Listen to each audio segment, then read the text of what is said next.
ഈ പൊന്നു മോനെ അവൻ്റെ ഉമ്മാനോട് ഇങ്ങനെ പറയുന്ന വാക്ക് കേൾക്കുമ്പോൾ നമ്മൾ മനസ്സിൽ ഇന്നൊന്നും ഇല്ലാത്തൊരു സന്തോഷം, ഒരു സങ്കടം ഒക്കെ തോന്നും. അപ്പം നിങ്ങളൊന്ന് കണ്ടു നോക്ക്, ഇങ്ങനെ കണ്ണ് അറിഞ്ഞു ഇങ്ങനെ ഉണ്ട് എന്നുള്ളത്. ആ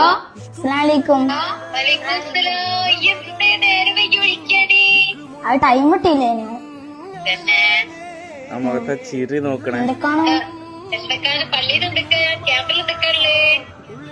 ക്യാമ്പില് പ്രസംഗം ഇന്ന് ഞാൻ മഗ്‌രിബിന് പ്രധാന പ്രസംഗം എന്താ പറഞ്ഞു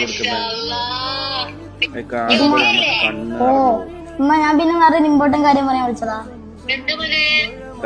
ഉമ്മക്ക് ഉപ്പൊക്കെ വേണ്ടി ഞാനൊരു സ്വർഗത്തിലൊരു കൊട്ടാരം ഉണ്ടാക്കി വെച്ചത്. അത് പോരെ, ഉമ്മക്ക് ഉപ്പൊക്കെ വേണ്ടിട്ട് ഞാനൊരു സ്വർഗത്തിലൊരു കൊട്ടാരം ഉണ്ടാക്കി വെച്ചത്. കരയല്ലേ?